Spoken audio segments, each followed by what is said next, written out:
بسم الله الرحمن الرحيم. السلام على آدم صفوة الله من خليقته، السلام على شيخ ولي الله وخيرته، السلام على إدريس القائم لله بحجته، السلام على نوح المجاب في دعوته، السلام على هود الممدود من الله بمعونته، السلام على صالح الذي توجه الله بكرامته، السلام على إبراهيم الذي حباه الله بخلته، السلام على إسماعيل الذي فداه الله بذبح عظيم من جنته، السلام على إسحاق الذي جعل الله النبوة في ذريته، السلام على يعقوب الذي رد الله عليه بصره برحمته، السلام على يوسف الذي نجاه الله من الجب بعظمته، السلام على موسى الذي فلق الله البحر له بقدرته، السلام على هارون الذي خصه الله بنبوته، السلام على شعيب الذي نصره الله على أمته، السلام على داود الذي تاب الله عليه من خطيئته، السلام على سليمان الذي ذلت له الجن بعزته،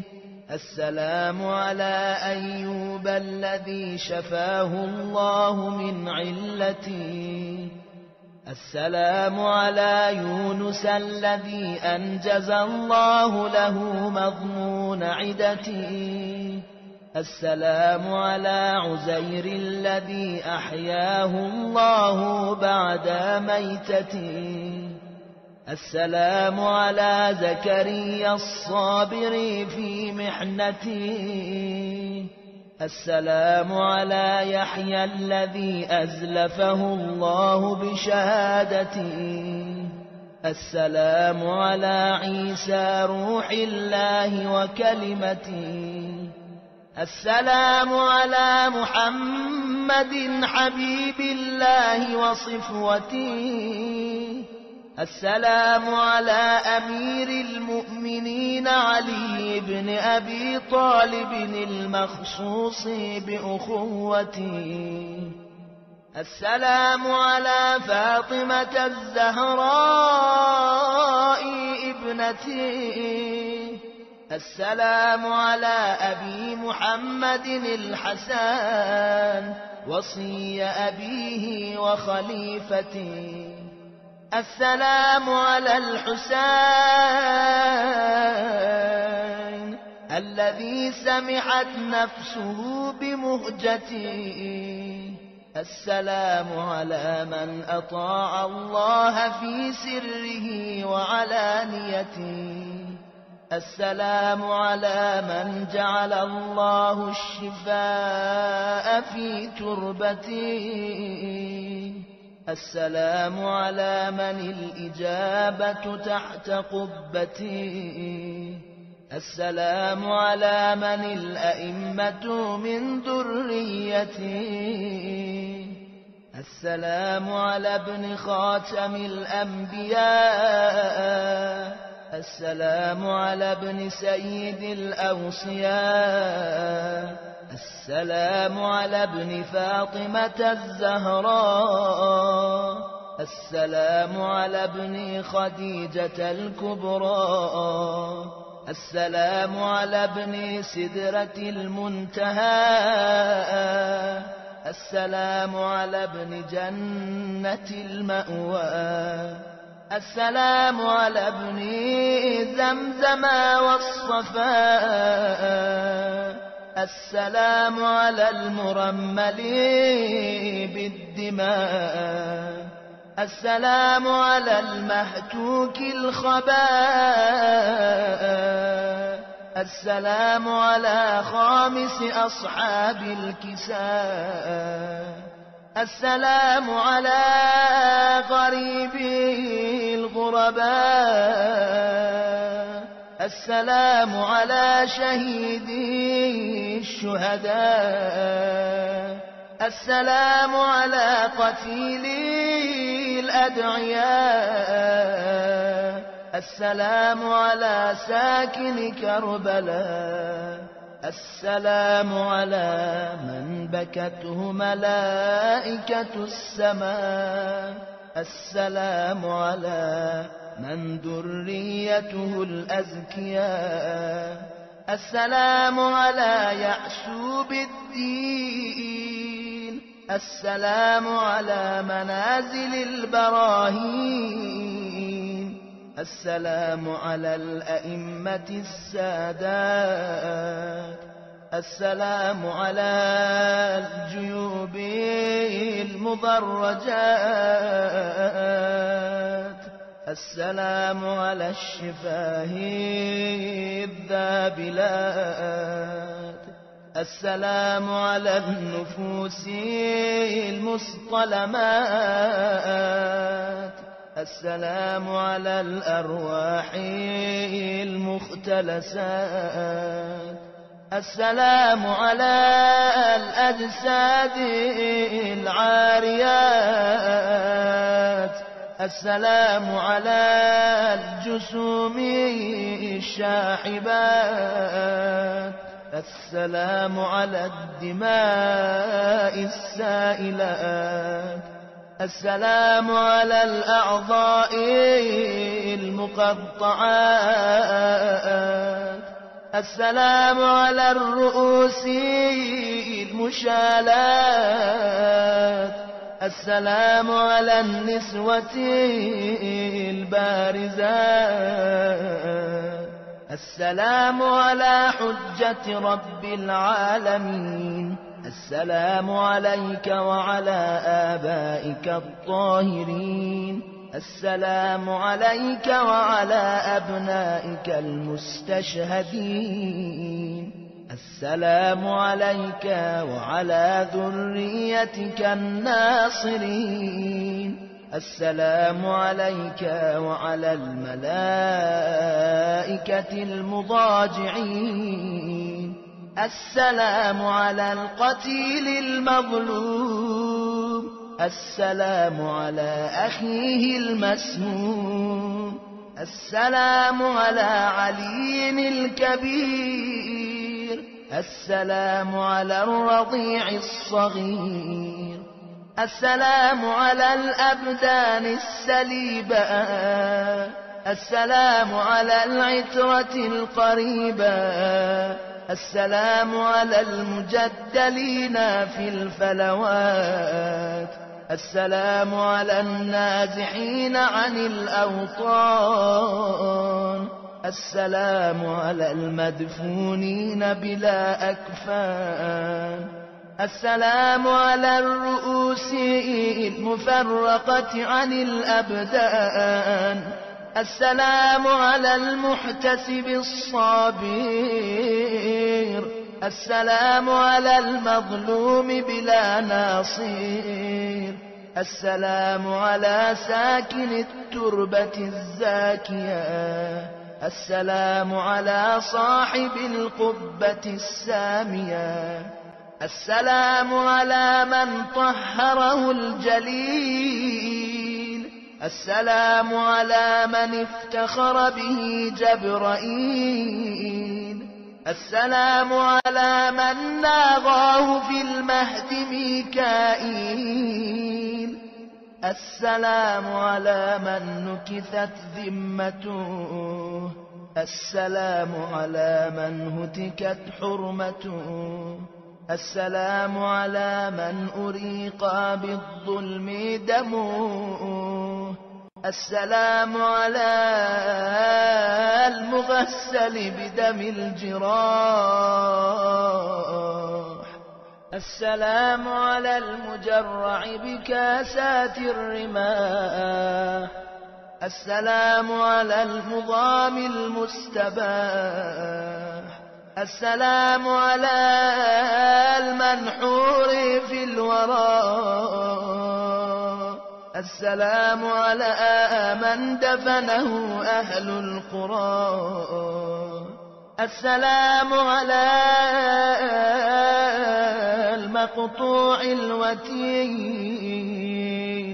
السلام على المحامي بلا معين،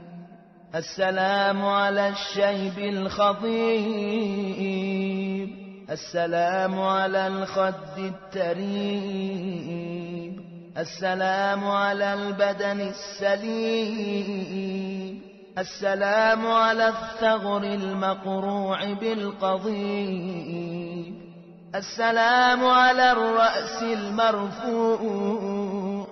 السلام على الأجسام العارية في الفلوات تنهشها الذئاب العاديات وتختلف إليها السباع الضاريات. السلام عليك يا مولاي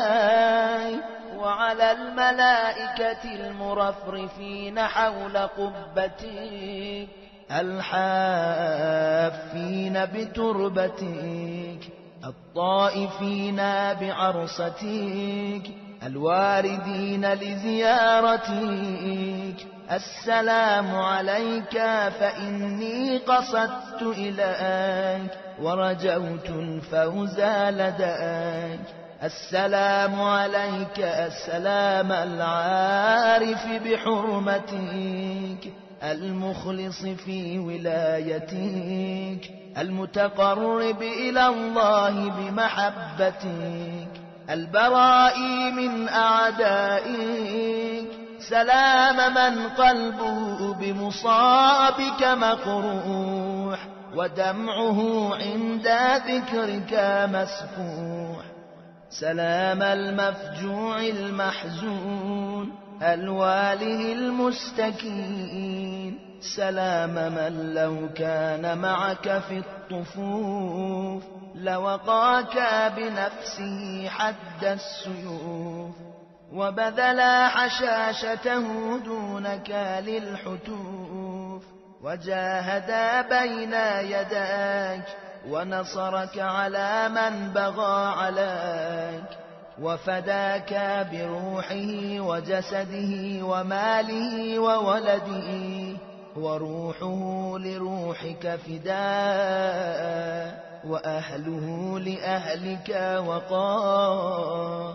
فلئن أخرتني الدهور وعاقني عن نصرك المقدور ولم أكن لمن حاربك محاربا ولمن نصب لك العداوة مناصبا فلأندبنك صباحا ومساء ولأبكين لك بدل الدموع دما حسرة عليك وتأسفا على ما دهاك وتلهفا حتى أموت بلوعة المصاب وغصة الاكتياب. أشهد أنك قد أقمت الصلاة وآتيت الزكاة وأمرت بالمعروف ونهيت عن المنكر والعدوان وأطعت الله وما عصيته وتمسكت به وبحبله فأرضيته وخشيته وراقبته واستحييته وسننت السنان وأطفأت الفتان ودعوت إلى الرشاد وأوضحت سبل السداد. وجاهدت في الله حق الجهاد، وكنت لله طائعا ولجدك محمد صلى الله عليه وآله تابعا، ولقول أبيك سامعا، وإلى وصية أخيك مسارعا، ولعماد الدين رافعا، وللطغيان قامعا، وللطغاة مقارعا، وللأمة ناصحا، وفي غمرات الموت سابحا، وللفساق مكافحا، وبحجج الله قائما، وللإسلام والمسلمين راحما، وللحق ناصرا وعند البلاء صابرا، وللدين كالئا وعن حوزته مراميا، تحوط الهدى وتنشره، وتبسط العدل وتنشره، وتنصر الدين وتظهره، وتكف العابث وتزجره، وتأخذ للدني من الشريف، وتساوي في الحكم بين القوي والضعيف. كنت ربيع الأيتام وعصمة الأنام، وعز الإسلام ومعدن الأحكام، وحليف الإنعام، سالكا طرائق جدك وأبيك، مشبها في الوصية لأخيك، وفي الذمام رضي الشيام، ظاهر الكرم متهجدا في الظلام، قويم الطرائق،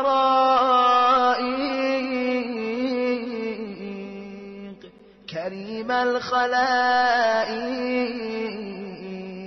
عظيم السوابق، شريف النساب، منيف الحساب، رفيع الرتاب، كثير المناقب،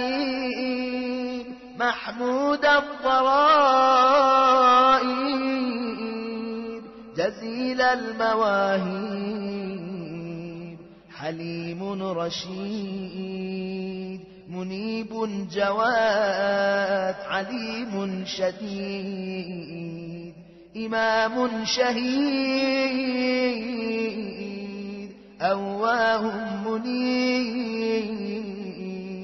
حبيب مهيب. كنت للرسول صلى الله عليه وآله ولدا، وللقرآن سندا، وللأمة عضدا، وفي الطاعة مجتهدا، حافظا للعهد والميثاق، ناكبا عن سبل الفساق، باذلا للمجهود طويل الركوع والسجود، زاهدا في الدنيا زهد الراحل عنها، ناظرا إليها بعين المستوحشين منها، آمالك عنها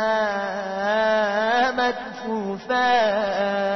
وهمتك عن زينتها مصروفا، وألحاظك عن بهجتها مطروفا، ورغبتك في الآخرة معروفا،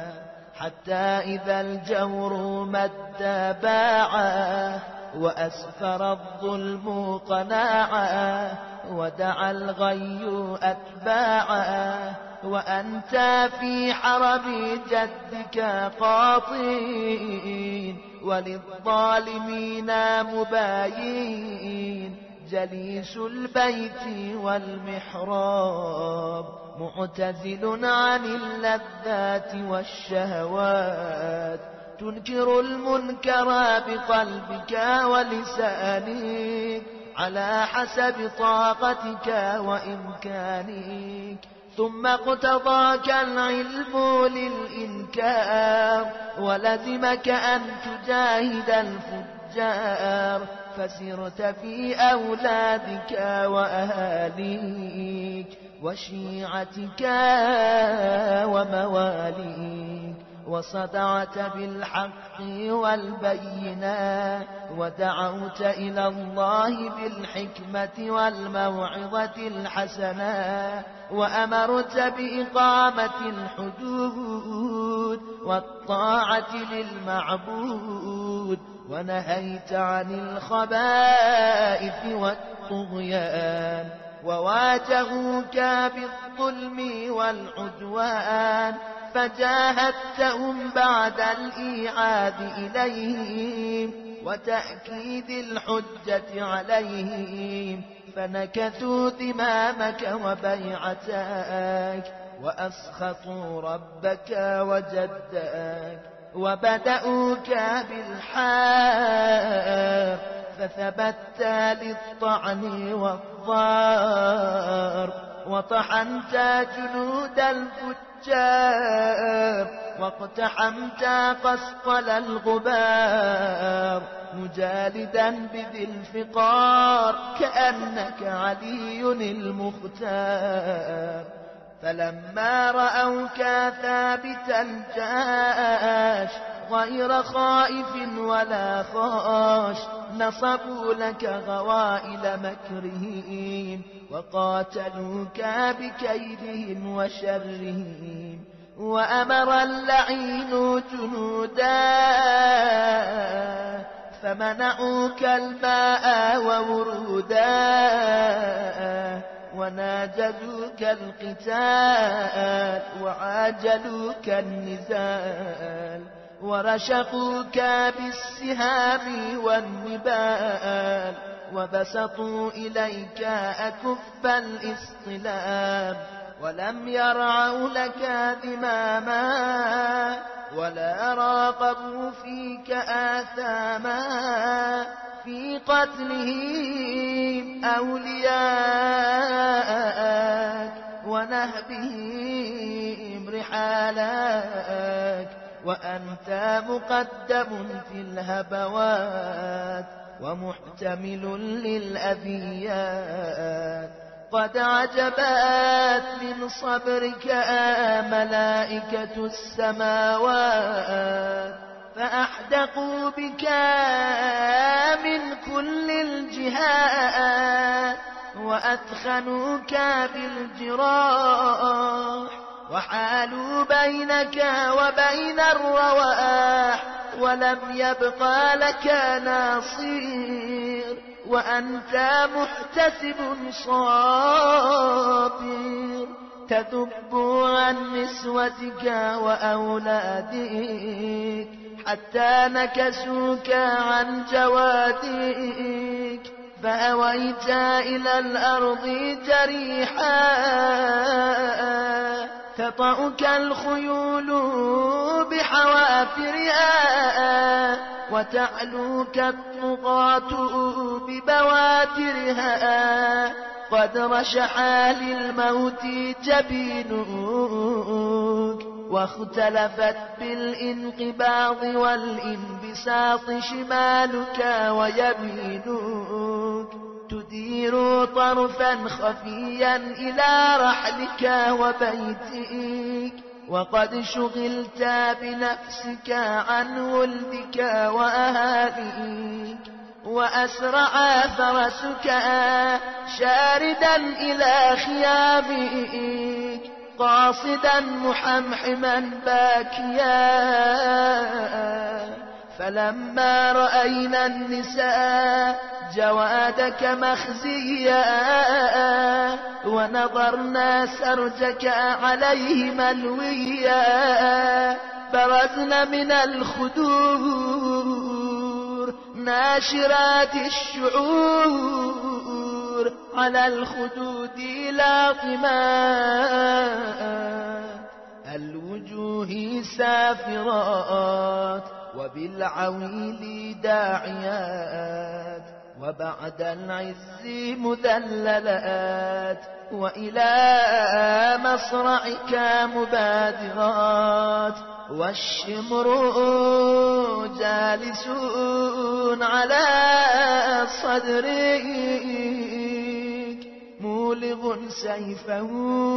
على نحرك قابض على شيبتك بيديه ذابح لك بمهنده قد سكنت حواسك وخفيت أنفاسك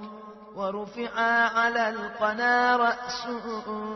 وسبيا أهلك كالعبيد وصفدوا في الحديد فوق أقتاب المطيات تلفح وجوههم حر الهاجرات يساقون في البراري والفلوات أيديهم مغلولة إلى الأعناق يطاف بهم في الأسواق الويل للعصاة الفساق لقد قتلوا بقتلك الإسلام وعطلوا الصلاة والصيام ونقضوا السنن والأحكام وهدموا قواعد الإيمان وحرفوا آيات القرآن وهمجوا في البغي والعدوان لقد أصبح رسول الله صلى الله عليه وآله من أجلك موتورا وعاد كتاب الله عز وجل مهجورا وغودر الحق إذ قهرت مقهورا وفقد بفقدك التكبير والتهليل والتحريم والتحليل والتنزيل والتأويل وظهر بعدك التغيير والتبديل والإلحاد والتعطيل والأهواء والأضاليل والفتن والأباطيل فقام ناعيك عند قبر جدك الرسول صلى الله عليه وآله فنعاك إليه بالدمع الهطول قائلا يا رسول الله قتلا سبطك وفتاك واستبيح أهلك وحماك وسبيت بعدك ذراريك ووقع المحذور بعترتك وذويك فانزعج الرسول وبكى قلبه المهول وعزاه بك الملائكة والأنبياء وفجعت بك أمك الزهراء واختلفت جنود الملائكة المقربين تعزي أباك أمير المؤمنين وأقيمت لك المآتم في أعلى علين ولطمت عليك الحور العين وبكت السماء وسكانها والجنان وخزانها والهضاب وأقطارها والبحار وحيتانها ومكة وبنيانها والجنان وولدانها والبيت والمقام والمشعر والحرام والحل والإحرام اللهم فبحرمة هذا المكان المنيف صل على محمد وآل محمد واحشرني في زمرته وأدخلني الجنة بشفاعته اللهم إني أتوسل إليك يا أسرع الحاسبين ويا أكرم الأكرمين ويا أحكم الحاكمين بمحمد خاتم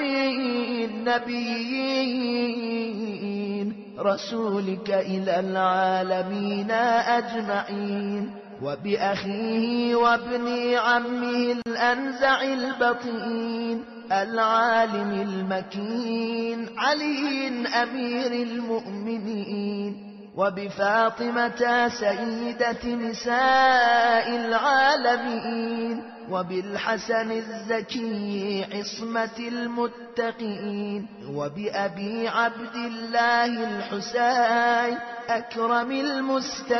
المستجهدين وبأولاده المقتولين وبعترته المظلومين وبعلي بن الحسين زين العابدين وبمحمد بن علي قبلة الأولين وجعفر بن محمد أصدق الصادقين وموسى بن جعفر مظهر البراهين وعلي بن موسى ناصر الدين ومحمد بن علي قدوة المهتدين وعلي بن محمد أزهد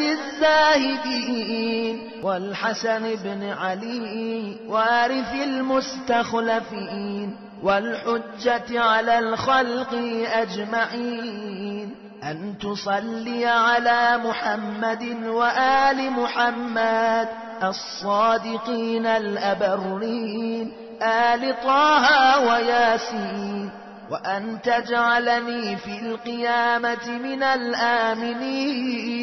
المطمئنين الفائزين الفرحين المستبشرين اللهم اكتبني في المسلمين وألحقني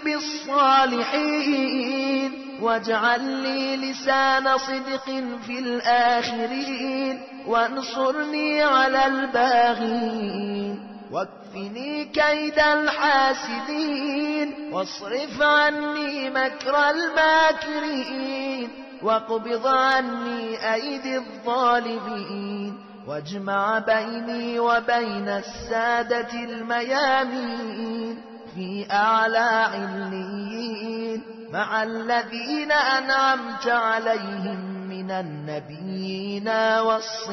والصديقين والشهداء والصالحين برحمتك يا أرحم الراحمين. اللهم إني أقسم عليك بنبيك المعصوم وبحكمك المحتوم ونهيك المكتوم وبهذا القبر الملموم الموسد في كنفه الإمام المعصوم المقتول المظلوم أن تكشف ما بي من الغموم وتصرف عني شر القدر المحتوم وتجيرني من النار ذات السموم. اللهم جللني بنعمتك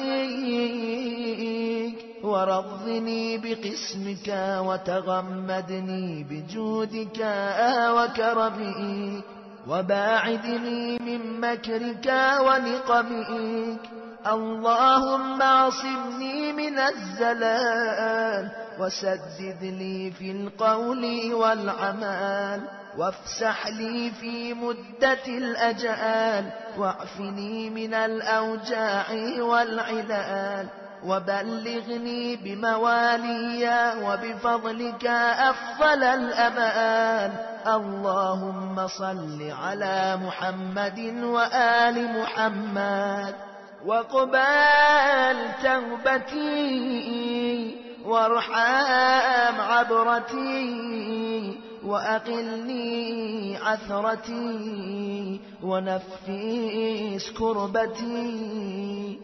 واغفر لي خطيئتي وأصلح لي في ذريتي. اللهم لا تدع لي في هذا المشهد المعظم والمحل المكرم ذنبا إلا غفرته، ولا عيبا إلا سترته، ولا غما إلا كشفته، ولا رزقا إلا بسطته، ولا جاها إلا عمرته، ولا فسادا إلا أصلحته، ولا أملا إلا بلغته، ولا دعاء إلا أجبته،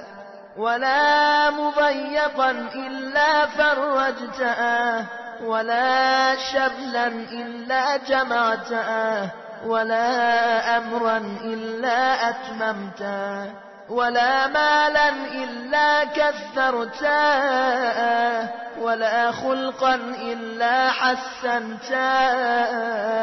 ولا إنفاقا إلا أخلفته، ولا حالا إلا عمرته، ولا حسودا إلا قمعته، ولا عدوا إلا أرديته، ولا شرا إلا كفيته، ولا مرضا إلا شفيته، ولا بعيدا إلا أدنيته، ولا شعثا إلا لممته، ولا سؤالا إلا أعطيته. اللهم إني أسألك خير العاجلة وثواب الآجلة. اللهم أغنني بحلالك عن الحرام وبفضلك عن جميع الأنام. اللهم إني أسألك